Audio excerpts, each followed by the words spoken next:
નમસ્કાર વિદ્યાર્થી મિત્રો, ધોરણ 12 સાયન્સ આલ્ડીહાઇડ કીટોન અને કાર્બોક્સિલિક એસિડ પ્રક્રિયામાં જેડબલઈ નીટ રિલેટેડ સવાલોમાં આજના આપણા બીજો વિડીયો લેક્ચરમાં આપણે ફરી પાછા કેટલાક જેડબલઈ નીટ અને એઆઈ એટલેમાં પૂછાયેલા સવાલોનો અભ્યાસ કરીએ. તો હવેનો સવાલ છે, નીચેનામાંથી કઈ પ્રક્રિયા કાર્બન કાર્બન બંધ રચવા માટે પરિણામ આપતી નથી? એટલે કે એવી કઈ પ્રક્રિયા છે કે જેમાં કાર્બન કાર્બન બંધ રચાતા નથી? ચાર પ્રક્રિયા આપણને આવડવી જોઈએ. એક છે રિમર ટીમાન પ્રક્રિયા, કેનિઝારો પ્રક્રિયા, વોર્ડ્સ ફિટિંગ અને ફ્રીડલ ક્રાફ્ટ એસિટાઇલેશન અથવા તો એસિટિલેશન. તો રિમર ટીમાન પ્રક્રિયામાં શું હોય કે ફિનોલની ક્લોરોફોર્મ સાથે પ્રક્રિયા કરી અને સેલિસાલ્ડિહાઇડની બનાવટ કરવાની છે, કે જેમાં ફિનોલના અહીંયા CH3 છે ને, આ CH3 ના આવે, ત્યાં OH આવે, એટલે અહીંયા OH ફિનોલના ઓર્થો સ્થાને CHO એટલે કાર્બન કાર્બન બંધ બન્યો. અહીંયા બેન્ઝીનના કાર્બન અને CHO છે બંધ બન્યો, એટલે કાર્બન કાર્બન બંધ રચાય છે. આ પ્રક્રિયાને આપણે રીમી ટીમી અથવા તો રિમર ટીમાન પ્રક્રિયા કહીએ છીએ. રિમર ટીમાન પ્રક્રિયામાં તો કાર્બન કાર્બન બંધ બને છે. બીજા નંબર આપ્યું છે કેનિઝારો. કેનિઝારો એટલે આલ્ફા સ્થાને હાઇડ્રોજન ન હોય અથવા તો આલ્ફા હાઇડ્રોજન જ ન હોય તેવા આલ્ડીહાઇડ માટે. તો આપણે ફોર્માલ્ડીહાઇડ માટે આ પ્રક્રિયા કરતા હતા અને બેન્ઝાલ્ડીહાઇડ માટે કરતા હતા, કે જેમાં એક અણુનું રિડક્શન થાય એટલે આલ્કોહોલ બને ને બીજા અણુનું ઓક્સિડેશન થાય એટલે કાર્બોક્સિલિક એસિડ બને, પણ બેઝ હોવાથી એનો ક્ષાર બને. તો અહીંયા કાર્બન કાર્બન બંધ નથી રચાતો, અહીંયા એમને એમ રહે છે. માત્ર એકનું રિડક્શન થાય સ્વયં અને એકનું સ્વયં ઓક્સિડેશન થાય. અહીંયા બંધ બનતો નથી, એટલે આ એવી પ્રક્રિયા નથી કે જેમાં કાર્બન કાર્બન બંધ બને. આપણો જવાબ એ બની શકે. ત્યારબાદ વુડ્સ પ્રક્રિયામાં શું હોય કે ભાઈ માનો કે CH3Cl ના બે અણુ લીધા છે, સીધું અને કુંદું લખ્યું, તો અહીંથી 2 ક્લોરીન અને અહીંથી 2 સોડિયમ એટલે 2 NaCl દૂર થાય અને કાર્બન કાર્બન બંધ બમણી કાર્બન સંખ્યાવાળો આલ્કેન મળે CH3. તો અહીંયા કાર્બન કાર્બન બંધ રચાય છે. ફ્રીડલ ક્રાફ્ટ એસાઇલેશનમાં માનો કે આપણે એક્ઝામ્પલ લઈએ, બેન્ઝીનમાં 2 સર્કલ કર્યા છે, અહીં એક જ હોય. તો અહીંયા બેન્ઝીનનો હાઇડ્રોજન અને CH3Cl નો ક્લોરીન AlCl3 ઉદ્દીપકની હાજરીમાં HCl દૂર થઈને કાર્બન ત્યાં જોડાય, તો અહીંયા કાર્બન કાર્બન બંધ રચાણો નવો આ પણ જવાબ બની શકે. તો આપણા જવાબમાં કઈ પ્રક્રિયામાં કાર્બન કાર્બન બંધ માટે પરિણામ નથી આપતું? તો કેનિઝારો પ્રક્રિયા જવાબ બને. તો અહીંયા આપણે ચેપ્ટર તાજું છે તેમ છતાં જો પ્રક્રિયા યાદ ન આવતી હોય તો જ્યારે આપણે જેડબલઈ કે નીટ જેવી પરીક્ષા દેવા બેઠા હોય ત્યારે આ પ્રક્રિયા યાદ આવી એ મહત્વપૂર્ણ બાબત છે. 4 પ્રક્રિયા યાદ કરો ત્યારે તમે જવાબ આપી શકો, એટલે આ સવાલ 4 માર્ક્સ લેવલનો બને. નીચે આપેલા સંયોજનોમાં કયું સંયોજન આયોડિનના દ્રાવણ અને NaOH સાથે ગરમ કરતા આયોડો ફોર્મ આપે? એટલે આ તો આયોડો ફોર્મ કસોટીની વાત છે. અને આયોડો ફોર્મ કસોટીમાં વિદ્યાર્થી મિત્રો તમને ખ્યાલ છે રિક્વાયરમેન્ટ કે COCH3 હોવું જોઈએ, અધરવાઇઝ CHOH એટલું હોવું જોઈએ. જેની અંદર આ રિક્વાયરમેન્ટ છે તે આ કસોટી આપે, કેમ કે આ બંધ તૂટશે એટલે CH3 છૂટો પડે, આ બંધ તૂટે CH3 છૂટો પડે અને CH3 માંથી CHI3 બને છે, જે જોઈ ગયા છીએ આપણે. તો ઓપ્શન્સ એમાં CH3CH2OH આપ્યું છે, તો એમાં હું અહીં આ રીતે લખું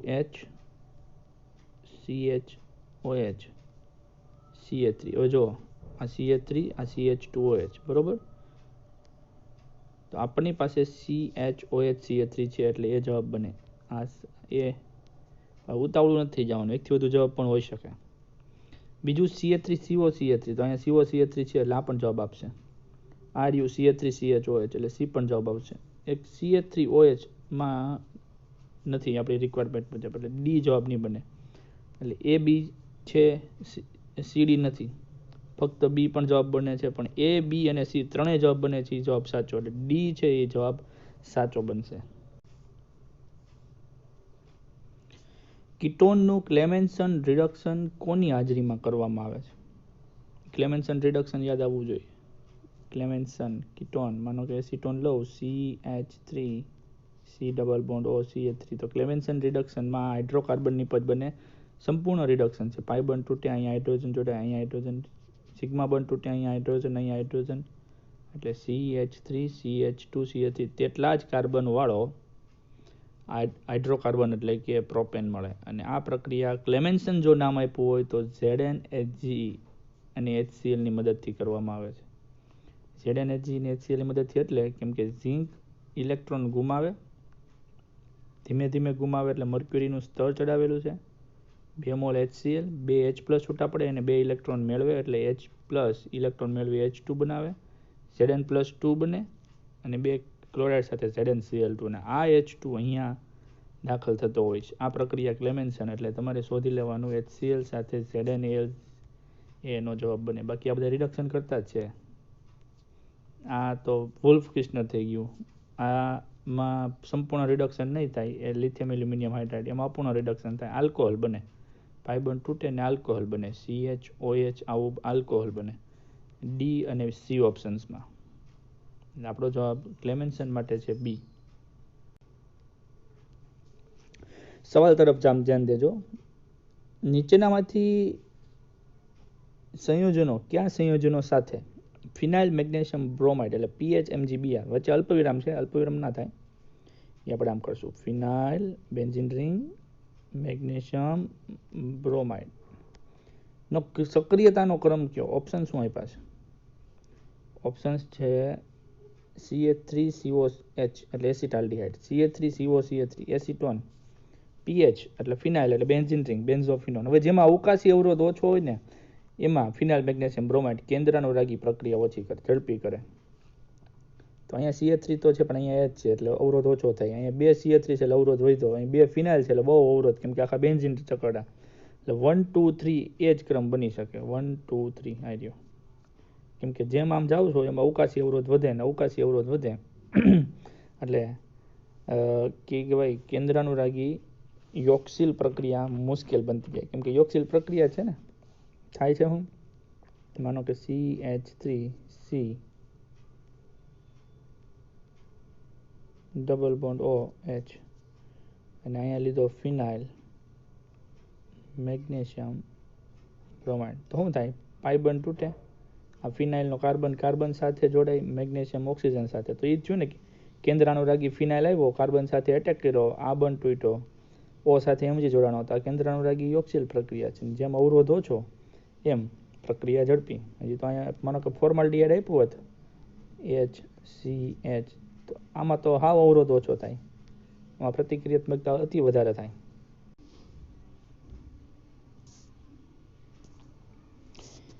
સવાલ કહે છે કે કાર્બનિક સંયોજન એ નામનું એક કાર્બનિક સંયોજન NH3 સાથેની પ્રક્રિયાથી B આપે છે. એ NH3 સાથેની પ્રક્રિયાથી B આપે છે, જેને ગરમ કરવાથી ગરમ ડેલ્ટા C આપે છે, જેની KOH ની હાજરીમાં C ની Br2 સાથેની પ્રક્રિયા, KOH ની હાજરીમાં C ની Br2 સાથેની પ્રક્રિયા, KOH Br2 સાથે ઇથાઇલ એમાઇન મળે છે. CH3 CH2 એટલે ઇથાઇલ અને NH2 એટલે એમાઇન. તો સંયોજન એ શું છે?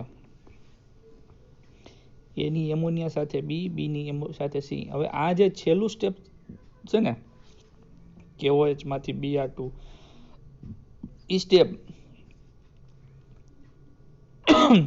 એમાઇન સંયોજનોનું છે, કેમ કે એમાઇડ માંથી એમાઇન આ હોફમેન ડિગ્રેડેશન પ્રક્રિયા છે. હોફમેન ડિગ્રેડેશન એટલે એમાઇડ હોય, C સંયોજન છે ને એ એમાઇડ હોય. એમાઇડ એટલે CH3 રેડ પેન એટલે CH3 CH2 C double bond ONH2 amide CONH2. અને આ પ્રક્રિયા દરમિયાન આ CO દૂર થાય, એક કાર્બન ઓછો થાય અને NH2 જોડાય એટલે આવું બને. હવે તમારે એ માંથી એમાઇડ બનાવવાનું છે. જો આ ઓપ્શન્સમાં CH3 CH2 CONH2, તો એ નામનું સંયોજન એમોનિયા સાથે કરે એટલે એ નામનું સંયોજન કાર્બોક્સિલિક એસિડ જ હોય, કેમ કે કાર્બોક્સિલિક એસિડની એમોનિયા સાથેની પ્રક્રિયા આપણને એમાઇડ આપે છે. તો શું થાય, જો આ બેઝ છે, એમોનિયા છે બેઝ અને આ એસિડ છે, એટલે આ H પ્લસ સ્વીકારે એટલે એનું રૂપાંતર NH3 માંથી NH4 પ્લસ એટલે CH3CH2CO NH4 પ્લસ, એને એમોનિયમ પ્રોપેનોઇડ કહેશું. આ એમોનિયમને 3 કાર્બન વાળો એસ્ટર એમ કહી શકાય, પ્રોપેનોઇડ. જેને ગરમ કરો એટલે અહીંથી H2 ને અહીંથી O, અહીંથી H2 ને અહીંથી O એટલે H2O દૂર થાય, માઇનસ H2O તો શું વધે, આ CO વધ્યું અને અહીંથી H2 વયો ગયો NH2, CONH2 અને પછી CONH2 માંથી આખો એક CO દૂર થઈ જાય એટલે એક ઓછા કાર્બન વાળો એમાઇન ઇથાઇલ સમૂહ અને NH2 સમૂહ એમાઇન ઇથાઇલ એમાઇન બને. આમ અહીંયા સુધી આપણું ચેપ્ટર છે. અહીંથી આની પછીનું ચેપ્ટર એમાઇન સંયોજન છે. 2 ચેપ્ટર મિક્સ કરીને પૂછેલો છે આ સવાલ JEE કે નીટની એક્ઝામિનેશનમાં. હવે અહીંથી જે સવાલ ચાલુ થાય છે એ AIEEE અને JEE માં પૂછાયેલા સવાલો છે. સવાલ છે, જ્યારે ઇથેનોલની ફેલિંગના દ્રાવણ સાથે પ્રક્રિયા કરવામાં આવે છે. ફેલિંગ અને આપણે ફેલિંગ એટલે કેવી કહેવાય, રજત દર્પણ કસોટી અને ફેલિંગ કસોટી, આ બે આલ્ડીહાઇડ અને આલ્ડીહાઇડની પરખ કસોટી હતી. હજી એક બેનેડિક્સ હતી, રજત દર્પણ કસોટી,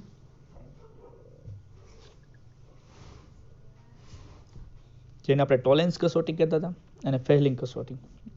તો ઇથેનોલની પરખ કરવા માટે વપરાતી કસોટી એટલે કે આલ્ડીહાઇડની પરખ કસોટી છે.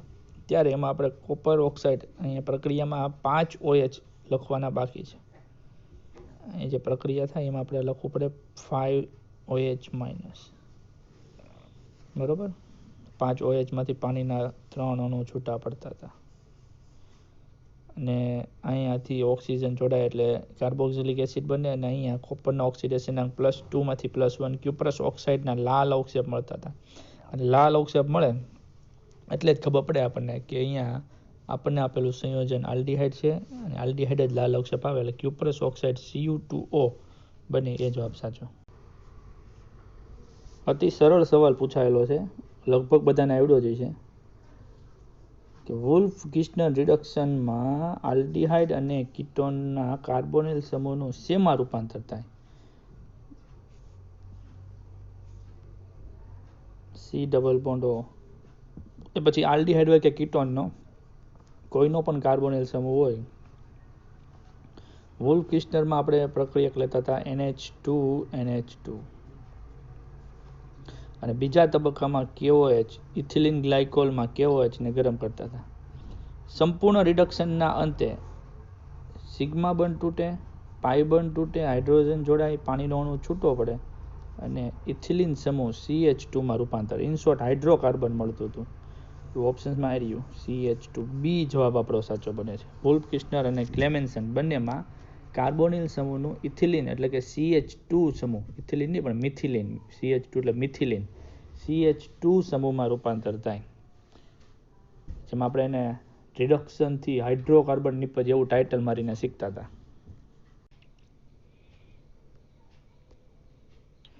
નીચેનામાંથી કયું સંયોજન કેનિઝારો પ્રક્રિયા આપશે નહીં?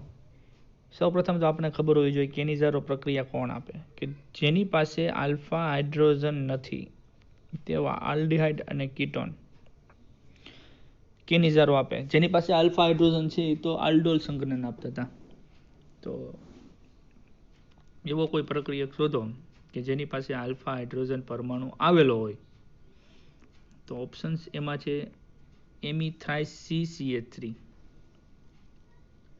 એમિથ્રાઇસ-CCHO, આર્યું એમી એટલે મિથાઇલ, CH3 3 વખત CH3 પણ CHO મુખ્ય ક્રિયાશીલ સમૂહ પછીનો કાર્બન આલ્ફા થયો, એની પાસે હાઇડ્રોજન નથી. આ CH3 ના કાર્બન તો બીટા થયા, બીટા કાર્બન પાસે ગમે એટલા હાઇડ્રોજન હોય, કાંઈ કામના નહીં. એટલે આની પાસે આલ્ફા હાઇડ્રોજન નથી એટલે કેનિઝારો પ્રક્રિયા આપે. બીજું ફોર્માલ્ડિહાઇડ, આલ્ફા કાર્બન નથી એટલે એ આપે. CH3CHO, CH3CHOમાં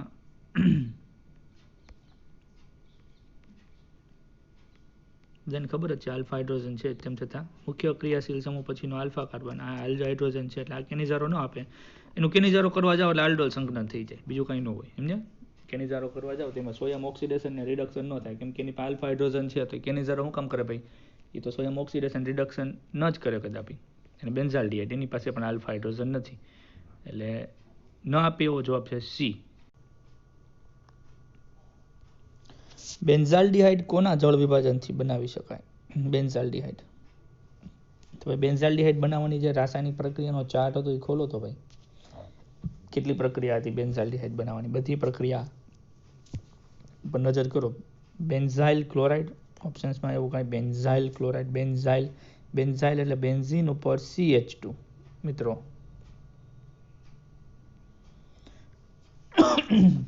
બેન્ઝીન ઉપર CH એટલે બેન્ઝાઇલ ને ક્લોરાઇડ. હવે એનું તમે જળ વિભાજન કરવા જાઓ H+ એન્ડ OH-, તો OH અહીંયા એટેક કરે, Cl નું OH માં રૂપાંતર થાય ને H ને Cl જોડાઈ જાય તો બેન્ઝાઇલ આલ્કોહોલ બને, બેન્ઝાલ્ડિહાઇડ ન બને. ચાલો એ તો ન બને. બેન્ઝો ટ્રાઇક્લોરાઇડ, બેન્ઝો એટલે બેન્ઝીન ઉપર કાર્બન, આ બેન્ઝો, અને એની સાથે 3 ક્લોરીન Cl3, બેન્ઝો ટ્રાઇક્લોરાઇડ. હવે એનું જળ વિભાજન કરવા જાઓ તો 3 ક્લોરીનના બદલામાં 3 OH ગોઠવી દો અને 3 H2O માંથી 3 H+, 3 Cl એટલે -3HCl. હવે 3 ક્લોરીનના બદલામાં 3 OH ગોઠવીએ છીએ, જોજો 1 2 અને 3 OH, પાણીમાંથી OH ઉત્પન્ન થાય ને. એક જ કાર્બન ઉપર એકથી વધુ વખત OH હોય ત્યારે એક H ને એક OH સ્વયં પોતાની રીતે જ પાણીનો અણુ ગુમાવે, એટલે એક પાણીનો અણુ દૂર થઈ ગયો. શું વધ્યું? બેન્ઝીન ઉપર COOH, બેન્ઝોઇક એસિડ બને, બેન્ઝાલ્ડિહાઇડ નથી બનતું, COOH અથવા તો બેન્ઝોઇક એસિડ બન્યું. તો બેન્ઝો ટ્રાઇક્લોરાઇડ પણ ન આવે. બેન્ઝાલ ક્લોરાઇડ, બેન્ઝાલ એટલે બેન્ઝીન ઉપર CH2 CH અને એની હારે 2 ક્લોરીન, આ બેન્ઝાલ ક્લોરાઇડ, અને એનું જળ વિભાજન કરો H2O તો 2 ક્લોરીન, 2 H2O માંથી 2 H+ બને, એની સાથે દૂર થાય અને 2 ક્લોરીનના બદલામાં 2 OH ગોઠવીએ, CH, 2 ક્લોરીનના બદલામાં 2 OH, અને એકથી વધુ વખત OH એટલે મેં કીધું એક H અને એક OH એમ કરીને સ્વયં પાણીનો અણુ દૂર થાય. હવે વધુ બેન્ઝીન ઉપર CHO બન્યો બેન્ઝાલ્ડિહાઇડ. ચાલો આપણો જવાબ મળી ગયો.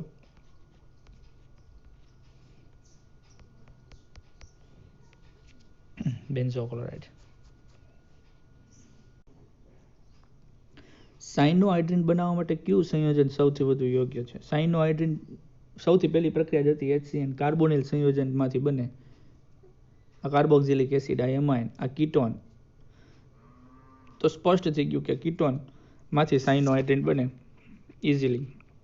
આર્યો C2H5, બીજો C2H5 ના કીટોનમાં પાઈ બંધ તૂટે, હાઇડ્રોજન છે ઓક્સિજન આરે, CN અહીંયા જોડાય એટલે OH અને CN, સાયનો અને હાઇડ્રિન બને.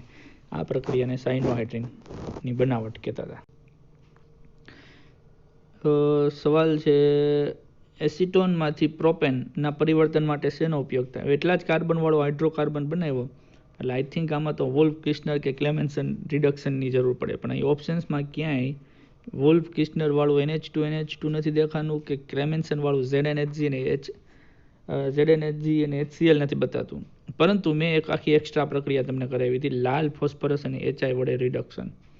લાલ ફોસ્ફરસને હાઇડ્રોઆયોડિક એસિડ વડે રિડક્શન કરો ત્યારે એસિટોનના C+O સમૂહનું પણ તેટલું જ રિડક્શન થાય. મેં તમને સાથે સાથે શીખવાડી હતી કે આપણા સિલેબસમાં નથી, પરંતુ અહીંયા જરૂર પડશે 4 મોલ HI અને લાલ ફોસ્ફરસ, 4 હાઇડ્રોજન અહીંયા ઉમેરાશે, પાઈ બંધ તૂટે, હાઇડ્રોજન હાઇડ્રોજન હાઇડ્રોજન હાઇડ્રોજન, બરાબર. 4 હાઇડ્રોજનમાંથી I2 2 મોલ છૂટા પડશે, 2H2 અને એ CH3CH2CH3 બને, એટલે અહીંયા HI જવાબ બને. તો આવા સમયે એક્સ્ટ્રા શીખવાડેલું તમને કામ લાગે. હવેનો જે આપણો સવાલ છે મિત્રો, આલ્ડીહાઇડ અને 6,6H5NH2 નિપજે બનાવી દીધેલી છે, તો આ નિપજ ક્યાં નામે ઓળખાય છે? હવે આલ્ડીહાઇડ અને NH2 માં ઓલી એમોનિયાના વ્યુત્પન્નોવાળી પ્રક્રિયા જે તમે જોઈ હતી, એ પ્રક્રિયાનું કોષ્ટક યાદ કરવું પડે. C6H5CHO એમ લખ્યું છે, C6H5CHO ને હું લખીશ COOH. અને સામી પ્રક્રિયામાં NH2Z Z બરાબર કોઈ વિસ્થાપન હોય તો વિસ્થાપન તરીકે અહીંયા જો C6H5 આપ્યું છે R નામનું NH2Z.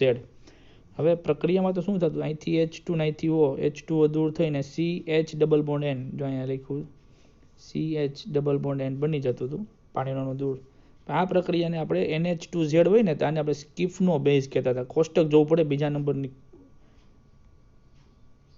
કોલમ ત્યાં ધ્યાન રાખજો, બીજા નંબરનું આખી રો છે એને ધ્યાનમાં લ્યો તો ત્યાં NH2Z લીધું હતું અને NH2Z માં Z બરાબર R લેવામાં આવે. R એટલે વિસ્થાપન, તો એને સ્કીફનો બેઝ કહેતા હતા. સ્કીફ પ્રક્રિયક નો કહેવાય, સ્કીફ બેઝ કહેવામાં આવે. બેનેડિક્ટનો પણ આલ્ડોલ પણ ન કહેવાય.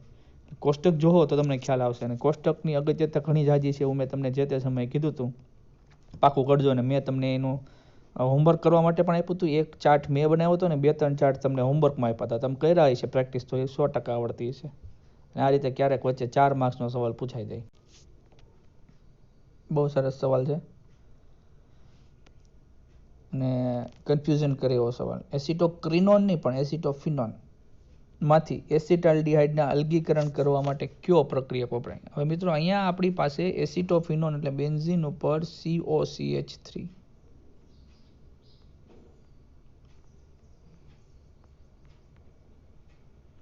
અને એસિટાલ્ડિહાઇડ એટલે CH3CHO, અને પણ આપણે આ રીતે લખી CH3C ડબલ બોન્ડ OH. કયો પ્રક્રિયક એવો છે કે બેને અલગ કરી શકે? હવે આપણે અહીંયા એવો પ્રક્રિયક શોધવાનો હોય કે જેમાંથી એક સાથે પ્રક્રિયા કરે અને એક સાથે ન કરે, અથવા એક સાથે વધુ કરે અને એક સાથે ઓછી કરે, તો તમે અલગ કરી શકો. હવે NHSO3 એટલે તમને પહેલા સ્ટાર્ટિંગમાં ખબર સોડિયમ બાયસલ્ફાઇડ સાથેની યોક્સિલ પ્રક્રિયા. C6H5NH2, જે આપણે હમણાં જે જોઈ ગયા ને કોષ્ટકવાળી પ્રક્રિયા, ફિનાઇલ હાઇડ્રેઝિનમાંથી ફિનાઇલ હાઇડ્રેઝોન, એ તો બંને આપે ને, કેમ કે કાર્બોનિલ સમૂહ બંનેમાં છે. NH2 નો અહીંથી H2 જાય, અહીંથી O જાય, એ તમે જોઈ લેજો. ફિનાઇલ હાઇડ્રેઝિનમાંથી ફિનાઇલ હાઇડ્રેઝોન, તો બંને એ પ્રક્રિયા કરશે. NH2OH હાઇડ્રોક્સિલ એમાઇનમાંથી ઓક્ઝાઇમ, એ પણ આપશે. NaOH અને I2, તો એ આયોડોફોર્મ કસોટી છે. આયોડોફોર્મ કસોટીની રિક્વાયરમેન્ટ છે COCH3 સમૂહ હોવું જોઈએ, તો બંનેમાં COCH3 છે. તો B, C અને D તો ફાઇનલી પ્રક્રિયા આપે જ છે. શંકા ઉત્પન્ન થાય એ ઉપર સોડિયમ હાઇડ્રોજન સલ્ફાઇડ. હવે સોડિયમ હાઇડ્રોજન સલ્ફાઇડમાં પ્રોટોન સ્થાનાંતરની ઘટના થાય છે. તમે ટેક્સ્ટ બુકમાં એ ટોપિક ફરજિયાત પણ અત્યારે ખોલીને જો. આલ્ડિહાઇડમાં અને કીટોનમાં, આલ્ડિહાઇડમાં જમણી બાજુ, કીટોનમાં ડાબી બાજુ એવું કંઈક લખેલું છે, પ્રોટોન સ્થાનાંતરણ. તો એ પ્રોટોન સ્થાનાંતરણની ઘટના પ્લસ અવકાશી અવરોધને પણ ધ્યાનમાં લેવાનો છે. કે અહીંયા આલ્ડિહાઇડમાં અવકાશી અવરોધ માત્ર CH3 સમૂહનું, જ્યારે કીટોનમાં અવકાશી અવરોધ CH3 પ્લસ ફિનાઇલ. એટલે અહીંયા અવકાશી અવરોધ વધારે છે એટલે થોડીક પ્રક્રિયા મુશ્કેલ છે, એટલે નિપજ ઓછી બનશે અથવા તો ના બને, અને અહીંયા પ્રક્રિયા થશે આલ્ડિહાઇડમાં. એટલે તમે NaHCO3 ઉમેરો તો એસિટાલ્ડિહાઇડ ઝડપથી પ્રક્રિયા કરી નાખશે અને અવક્ષેપ બનાવી નાખશે, અને તમે અવક્ષેપને અલગ કાઢી લો એટલે એસિટાલ્ડિહાઇડ પણ અલગ પડી જાય, જ્યારે એસિટોફિનોનના અવક્ષેપ ન મળે અથવા તો ઓછા મળે. પ્રક્રિયા કરતું નથી એવું ન કહી શકાય, પ્રક્રિયા કરશે પરંતુ ઓછી પ્રક્રિયા કરશે, ઓછી નિપજ બને. એટલે તમે એસિટોફિનોન છે એ દ્રાવણમાં પડ્યું રહ્યું એમ કહી શકો, જ્યારે એસિટાલ્ડિહાઇડના અવક્ષેપ બનાવી ગાળીને તમે બહાર કાઢી શકો. આપણા બધા માટે ખૂબ જ નવો સવાલ કે સૌથી વધુ ડીકાર્બોક્સિલેશન શેમાં જોવા મળે? ડીકાર્બોક્સિલેશન કાર્બોક્સિલિક એસિડમાં જોવા મળે, કે જેમાં કોઈ પણ એક કાર્બોક્સિલિક એસિડ લેવામાં આવે, માનો કે RCOOH, એની સોડા લાઇમ સાથે પ્રક્રિયા, સોડા લાઇમ એટલે NaOH એન્ડ CaO સાથે પ્રક્રિયા કરો, ત્યાંથી કાર્બન ડાયોક્સાઇડ દૂર કરો તો એક ઓછા કાર્બનવાળો હાઇડ્રોકાર્બન બને. આ પ્રક્રિયાને ડીકાર્બોક્સિલેશન કહેવામાં આવે. અહીંયા આપણી પાસે ઓપ્શન્સમાં બધા કાર્બોક્સિલિક એસિડ જ છે. એક ઇથેનોઇક એસિડ, બેન્ઝોઇક એસિડ, બધા જ કાર્બોક્સિલિક એસિડ છે. તો આવા સંજોગોમાં ડીકાર્બોક્સિલેશન શેમાં વધુ જોવા મળે એ આપણે આ સવાલ મૂકીને આવવો પડે તો કોમારીએ તો મેળ ન આવે. પરંતુ ઓપ્શન્સ ડી CH3CO, CH2COOH, હવે એને આપણે સ્ટ્રક્ચર વ્યવસ્થિતપણે લખીએ તો આ રીતે લખી શકીએ આપણે CH3CO, CH2COOH. COOH મુખ્ય ક્રિયાશીલ સમૂહ પછીનો કાર્બન આલ્ફા કાર્બન, પછીનો કાર્બન બીટા. બીટા કાર્બન ઉપર C ડબલ બોન્ડો એટલે કીટોન સમૂહ છે. એટલે ત્યાં એવું લખ્યું છે કે એ બીટા સ્થાને કીટોન હોય તેવો એસિડ છે. અને આવા જે કાર્બોક્સિલિક એસિડ હોય કે જેના બીટા સ્થાને ઇલેક્ટ્રોન મુક્ત કરતા સમૂહ જેવા કે C ડબલ બોન્ડો કે COOH ધરાવતા હોય તે ડીકાર્બોક્સિલેશન મહત્તમ કરે છે. એવા સમય સંજોગોમાં એ ઇલેક્ટ્રોન મુક્ત કરતા સમૂહોમાંથી COOH માંથી CO2 દૂર કરવો સહેલો છે. એટલે કે આવા સ્થાનેથી CO2 સરળતાથી દૂર થાય એટલે ડી જવાબ બને. આવા સંજોગોમાં હોશિયાર વિદ્યાર્થીઓ શું કરતા હોય ખબર છે? એની એટલી પ્રેક્ટિસ હોય ને MCQની, હજારોની સંખ્યામાં MCQને એક ચેપ્ટરના સોલ્વ કર્યા હોય ને, એટલે આમાંથી કોમન ગોતે. આ તો આપણે પ્રક્રિયા કરી ગયા, આ આપણે પ્રક્રિયા કરી ગયા, આ સંયોજને પ્રક્રિયા કરી ગયા, આ કંઈક નવીન નીકળે છે કે જેમાં કીટોન આવેલું છે. હોશિયાર વિદ્યાર્થીઓ આ રીતે જ્યારે તુક્કા મારવાના થતા હોય ને, કે જ્યારે 4-5 સવાલોમાં તુક્કા મારતા હોય તે આવા સમયે તુક્કા મારી લેતા હોય કે A, B અને C નોર્મલી ડીકાર્બોક્સિલેશન. અને ડીકાર્બોક્સિલેશનના આપણા સિલેબસના જે કોઈ પણ ટોપિક છે એમાં આવો કોઈ પ્રશ્ન આવ્યો નથી કે જેમાં શેમાં ડીકાર્બોક્સિલેશન વધારે થાય. આવા સંજોગોમાં A, B અને C તો કોમન આપણા ચેપ્ટરમાં આવતું હોય તેવું છે. C કંઈક અલગ દેખાય છે, કાર્બોક્સિલિક એસિડ તો છે પણ અલગ દેખાય છે, એટલે પ્રોબેબિલિટી થાય કે ડી જવાબ બને. એટલે કોઈ યોગ્ય કારણ વગર પણ એ ડી ટીક નહીં આવે ને જવાબ સાચા બનતા હોય છે. ત્યાં બધી અતિ હોશિયાર વિદ્યાર્થીઓ કે જેને આવા અનેકો સવાલ જ્યારે પ્રેક્ટિસ કરતા હોય ને ત્યારે પસાર થયો હોય, એના પરથી એને એવું તારણ કાઢ્યું હોય કે આવું થતા આવે સવાલોમાં, એના પરથી એ પ્રેક્ટિસ કરતા હોય. દાખલા તરીકે આપણો આ સવાલ તમને ખ્યાલ આવ્યો જ છે. RCH2CH2OH 2 કાર્બન વાળો આલ્કોહોલ માંથી RCH2CH2COH 3 કાર્બન વાળો કાર્બોક્સિલિક એસિડ. R ને હમણાં ગણતરીમાં લેતા નથી, તો પહેલા 2 કાર્બન દેખાણા CH2CH2OH અને પછી 3 કાર્બન. તો આ પરિવર્તન માટેનો યોગ્ય ક્રમ, કાર્બનની સંખ્યામાં વધારો થયો છે આલ્કોહોલમાંથી, તો KCNH+,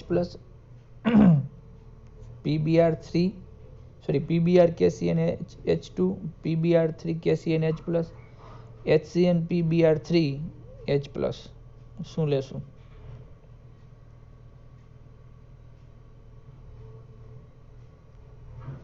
RCH2CH2 ડાયરેક્ટ KCN પ્રક્રિયા કરો તો OH ના બદલામાં CN દાખલ થતો નથી. તમારે CN દાખલ કરવા માટે પહેલા બ્રોમિન દાખલ કરવો પડે. એટલે અહીંયા PBr3 આરે પ્રક્રિયા કરો એટલે બ્રોમિન અહીંયા દાખલ થાય. આના જો કે 3 મોલની જરૂર પડે કેમ કે 3 બ્રોમિન જોડાય, પણ આપણે અત્યારે 1 મોલથી સંતોષ માનો અને એ ફોસ્ફરસ સાથે OH જોડાય 3 એટલે H3PO3 છૂટું પડે. 3 બ્રોમિન અહીંયા જાય ને એની જગ્યાએ 3 OH ફોસ્ફરસ આરે H3PO3 એટલે બને RCH2CH2CN નહીં પરંતુ Br, RCH2CH2Br. પછી KCN આરે પ્રક્રિયા કરો એટલે SN2 પ્રક્રિયા. CN માઇનસ આ કાર્બન ઉપર એટેક કરે, બ્રોમિન છૂટો પડી, K આરે જોડાય એટલે માઇનસ KBr એટલે RCH2CH2. આ વચ્ચે પાછું CH2 હું ઉમેરી દીધું વધારાનું, RCH2CH2CN આ બને બરોબર, SN2 પ્રક્રિયા. અને પછી CN નું જળ વિભાજન થાય H+H2 એટલે COOH એટલે RCH2CH2 એમને OH ની બદલે બ્રોમિન, બ્રોમિનના બદલામાં CN અને CN નું જળ વિભાજન કરી અને COOH. અપગ્રેડેશન એટલે કાર્બનની સંખ્યા વધારાની પ્રક્રિયા છે એટલે આપણો જવાબ બને C. પહેલા PBr3 બ્રોમિન દાખલ કરો, બ્રોમિનના બદલામાં CN દાખલ કરો અને H+ થી જળ વિભાજન કરો એટલે C જવાબ આપણો સાચો જવાબ બને. નીચેની પ્રક્રિયામાં બી તરીકે શું હશે? હવે ત્યાં પ્રક્રિયામાં કાર્બોક્સિલિક એસિડમાં પ્રોપેનોઇક એસિડ આપ્યું છે. પ્રોપેનોઇક એસિડ ફોસ્ફરસ Br2 એટલે એ નિપજ અને આલ્કોહોલિક KOH સાથેની એટલે એ બીટા વિલોપન પ્રક્રિયા થઈ. હવે ફોસ્ફરસ અને Br2 એટલે કઈ પ્રક્રિયા? હેલ-વોલહાર્ડ-જેલિન્સ્કી પ્રક્રિયા. હેલ-વોલહાર્ડ-જેલિન્સ્કી પછી બીટા વિલોપન. આ બે પ્રક્રિયા આપણે ઓળખી કાઢી. તો ચાલો પહેલા હેલ-વોલહાર્ડ-જેલિન્સ્કી પ્રક્રિયા HVZ એટલે હેલ-વોલહાર્ડ-જેલિન્સ્કી, જેમાં COH સમૂહ પછીનો કાર્બન આલ્ફા કાર્બન ઉપર બ્રોમિનેશન થાય એટલે આલ્ફા કાર્બન ઉપર અહીંયા બ્રોમિન જોડાય અને H છૂટો પડે એ બીજા બ્રોમિન સાથે એટલે HBr દૂર થાય અને આલ્ફા બ્રોમો પ્રોપેનોઇક એસિડ બને અથવા પ્રોપિયોનિક એસિડ, જેની આલ્કલાઇન KOH સાથે પ્રક્રિયા થાય. આલ્કલાઇન KOH એટલે એ બીટા વિલોપન પ્રક્રિયા થઈ એટલે આલ્ફા સ્થાનેથી બ્રોમિન અને બીટા સ્થાનેથી H બરોબર. તો કે અને બીઆર છૂટા પડે, કે બીઆર અને OH અને બીટા સ્થાનનો H, H2O. એટલે આલ્ફા અહીંથી બ્રોમિન, અહીંથી કે, બીટા અહીંથી હાઇડ્રોજન, અહીંથી OH, તો ત્યાં ડબલ બોન્ડ બને. હા, CH2CH2COOH. સમજ્યા? તો આ રીતે પ્રક્રિયા થઈ. પેલી હેલવોલાહાર્ડ-જેલિન્સ્કી અને બીજી આલ્કોહોલિક KOH એટલે બીટા વિલોપન પ્રક્રિયાથી ઓપ્શન્સમાં એ જવાબ બને આપણો.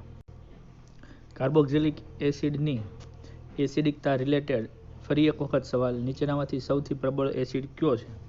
અને ઓપ્શન્સ ઉપર નજર કરીએ તો કે ખ્યાલ આવે, એસિટિક એસિડ, પછી ફ્લોરોએસિટિક એસિડ, ડાયફ્લોરોએસિટિક એસિડ, ટ્રાયફ્લોરોએસિટિક એસિડ. ફ્લોરિન અહીંયા ઇલેક્ટ્રોન આકર્ષક છે અને આપણે અગાઉ જોઈ ગયા હતા ઇલેક્ટ્રોન આકર્ષક સમૂહ એટલે ચોર, અને એસિડિકતા એટલે ગરીબી. ગરીબની ઘરે ચોર આવે તો એસિડિકતામાં શું થાય? ગરીબીમાં વધારો થાય ને એમાં 3 ચોર હોય, CH3 ના બદલે 3 ફ્લોરિન જ આવી જાય, COOH. ટ્રાયફ્લોરોએસિટિક એસિડ ઓક્સિજન હાઇડ્રોજન બંધનું ખેંચાણ હોય પણ 3 ફ્લોરિનનું ખેંચાણ એટલું જાજુ હોય કે ખૂબ ઝડપથી H+ છૂટો પડે. જેમ ફ્લોરિનની સંખ્યા વધારે એમ એસિડિકતા વધારે, એટલે ડી જવાબ બને.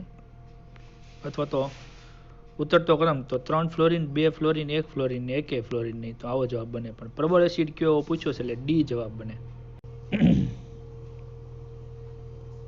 ઓર્થોટોલ્યુઇક એસિડ ની Br2 હોય, Br2 + Fe સાથેની પ્રક્રિયાથી કઈ નિપજ મળે? હવે ઓર્થોટોલ્યુઇક એસિડ એટલે પહેલા તો ટોલ્યુઇન અને કાર્બોક્સિલિક એસિડનું મિશ્રણ. ટોલ્યુઇન એટલે બેન્ઝીન ઉપર CH3 અને એકબીજાના ઓર્થો સ્થાને હોય તો આને ઓર્થોટોલ્યુઇક એસિડ કહીશ.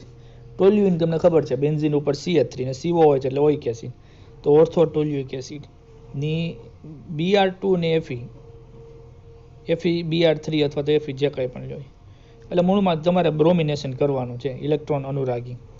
તો CH3 છે એ ઓર્થો પેરા નિર્દેશક છે અને ઓર્થો સ્થાન તો માનો કે બ્લોક છે, પેરા સ્થાન ખાલી છે. જ્યારે COOH છે એ મેટા નિર્દેશક છે, એટલે એનું મેટા સ્થાન કયું થયું? તમે એમ જોવો ને તો આ એનું ઓર્થો સ્થાન થયું ને આ મેટા સ્થાન થયું, કામ થઈ ગયું. COOH નું મેટા સ્થાન આ છે, CH3 નું પેરા સ્થાન આ છે, તો એકનું મેટા ને એકનું પેરા બને છે. COOH નું મેટા બને છે, આનું પેરા, એટલે આ સ્થાન છે ત્યાં બ્રોમિનેશન થશે અને ત્યાં બ્રોમિન જોડાશે. એટલે એવી ક્યાં દેખાય છે પ્રક્રિયા કે જેમાં આ રહ્યું COOH CH3 ના બે C. આમાં ખાલી કેમિસ્ટ્રીની સામાન્ય સમજથી જવાબ બને છે. બેન્ઝોઇક એસિડની લિથિયમ એલ્યુમિનિયમ હાઇડ્રેટ સાથેની પ્રક્રિયાથી શું બને? બેન્ઝોઇક એસિડ, બેન્ઝીન ઉપર COOH,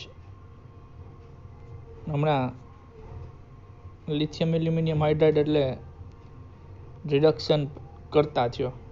સંપૂર્ણ રિડક્શન તો નહીં કરે, પરંતુ કાર્બોનિલ સમૂહનું રિડક્શન કરશે એટલે ત્યાં પાઈ બંધ તોડે એટલે પાણીનો અણુ દૂર થાય. વધુ બેન્ઝીન ઉપર CH2OH, બેન્ઝીન ઉપર CH2OH એટલે બેન્ઝીન ઉપર CH2 એટલે બેન્ઝાઇલ અને OH આલ્કોહોલ, એટલે બેન્ઝોઇક એસિડના રિડક્શનથી બેન્ઝાઇલ આલ્કોહોલ નિપજ બનશે.